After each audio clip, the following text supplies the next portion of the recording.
फातमी साहब के अंदर दम था तो अपनी पार्टी बनाते। फातमी के बेटा है फराज फातमी, पिछले मर्तबा भाजपाई बन के आए और घर वापसी करवाए उनकी। घर वापसी करवाइए। बिल्कुल भाई, भटक गए तो घर वापसी होगी ना। मिथिलांचल के हर विधानसभा से लोग यहाँ पहुंचे हुए थे, जिन लोगों ने बैरिस्टर असदुद्दीन ओवैसी साहब को सुना, और यहाँ से एक बेहतरीन मैसेज मिथिलांचल में जाएगा।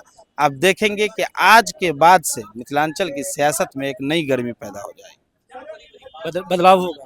बदलाव होना तय है। बदलाव होगा कैसे नहीं, आप किसको दीजिएगा सो बताइए। आप इसको भी दे के देख लिए, उसको भी दे के देख लिए।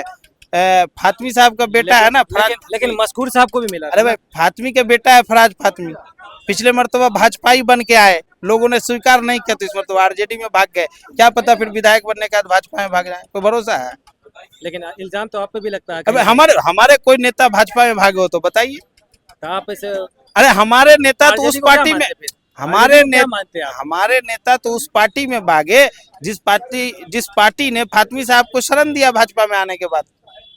भाजपा से आने के बाद शरण नहीं मिला तो बनाई हुई पार्टी है। कौन बनाई हुई पार्टी है? बनाई हुई जिसकी रहेगी, आपके बनाए हुए घर से आपको लात मार के भगा देगा। लोगों को नहीं याद है वो दिन की जब भगाया गया था, 6 साल के लिए निष्कासित किया गया था। फातमी साहब के अंदर दम था तो अपनी पार्टी बनाते और लालू यादव को कहते कि जिस पार्टी की नींव हम रख के जो मकान हम बनाए, तुम हमको इस मकान से निकाल रहे हो तो हम दिखा देते। भाई फर्क बहुत है ना। बैरिस्टर असदुद्दीन ओवैसी टिकट बांटते हैं और मिथिलांचल में ये लोग जो गली गली घूम के बैरिस्टर असदुद्दीन ओवैसी के खिलाफ बोलते हैं, इन लोग अपने बेटा के टिकट के लिए दरवाजे दरवाजे भटक रहे हैं भाई।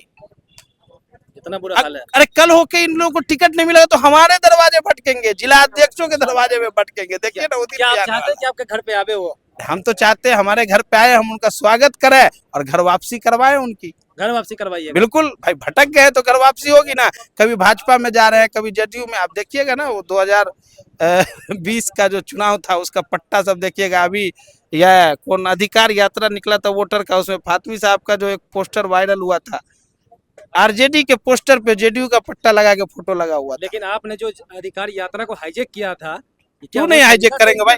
उसमें पूरी भीड़ 18% अल्पसंख्यकों की थी। अब मंच पे कौन था? यादव। 14% वाला मंच संभाले हुआ था, 18% वाला नीचे झंडा संभाले हुआ था। तो हम लोग पहुंच गए कि भाई हमारे अंदर दर्द है इस 18% लोगों का, हम पहुंच गए अपनी बात रखने के लिए। लेकिन पूरा हाईजेक आपने कर लिया था उस अरे कहे ना, भीड़ हमारी है, लोग हमारे थे वहां पे, लोग हमारे थे ना नीचे। लेकिन ये तरीका सही था क्या? अच्छा एक बात बताइए, कौन सा तरीका अपनाया जाए कि ये लोग हमको अपनी हिस्सेदारी देगा? अगर नहीं दे रहे तो क्या कीजिएगा? अब क्या कीजिएगा? नहीं देगा तो हम लोगों को जागरूक करेंगे कि भाई तुम जिसको वोट दे रहे हो वो तुम्हारा नहीं है, तुमको अपना लीडर खोजना होगा, अपना तलाशना होगा। माझी को, सहनी को, दलित को, कुशवाहा को जिस तरीके से हिस्सेदारी नहीं मिली, इंसाफ नहीं मिला, तो अपना लीडरशिप खड़ा किया। हम भी अपना खड़ा कर रहे हैं। अच्छा एक बात, तेज प्रताप यादव का बार बार आ रहे, तेज प्रताप यादव से क्या कोई संपर्क हो रहा है क्या? अब देखिए, हमारे प्रदेश अध्यक्ष साहब ने पिछले दिनों भी कहा था कि अगर इस तरह की कोई बात होगी तो हम देखेंगे। अभी ऐसा कोई मामला नहीं है, लेकिन दोनों ने रजामंदी की है ना, जहाँ तक अब्दुल इमान साहब ने भी की है और तेज प्रताप यादव ने की है। दोनों ने सहमति कहाँ पे नहीं बन रही है? दोनों ने अलग अलग रजामंदी की है, लेकिन बातचीत हुआ है या नहीं हुआ है ये तो सामने नहीं आया अभी तक। जब बातचीत होगी तो आप लोगों को इसकी जानकारी मिल जाएगी। और अभी जाले विधानसभा में जो रैली थी, क्या लगता है जीवेश जी हो या ऋषि मिश्रा जी हो, ठीक है, उनके पास क्या संदेश जाएगा अभी?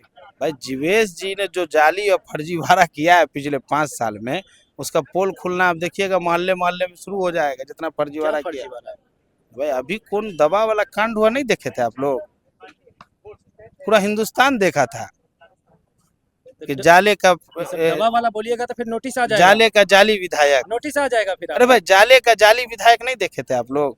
पूरा राष्ट्रीय मीडिया है, हमको कौन नोटिस कर? राष्ट्रीय मीडिया न्यूज चलाया है, हम चलाए हैं, न्यूज पैनल हमारा है, सब तो उन्हीं का है। लेकिन सबको नोटिस भेजा गया। अरे भैया, तो नोटिस भेज के किसको डरा लेंगे, किसको धमका लेंगे? आप गलत किए। हम कह रहे हैं कि जनता ने आपको विकास के नाम पे वोट दिया था ना। अब विकास नहीं कराएंगे, सवाल पूछा जाएगा तो हिंदू मुस्लिम करेंगे। उस दिन एक पत्रकार को मारे बैठे, ये भी तो न्यूज चला। तो आपको भी डर है क्या? भाई डर किसको नहीं लगता है, लेकिन हम डरने वाले लोग नहीं, हम लोग मजलिस के खादिम हैं। और एमआईएम के जो लोग होते हैं ना, वो किसी से ना डरते हैं ना घबराते हैं। हमारा एक अलग रास्ता है कि हम लोग अपनी लीडरशिप की लड़ाई लड़ रहे हैं। उस लड़ाई के बीच चाहे जो भी रास्ते, जो भी रोड़ा अटके, हम लोग उससे लड़ने के लिए तैयार हैं। चलिए, बहुत बहुत शुक्रिया। हमारे साथ थे राशिद खालिद साहब।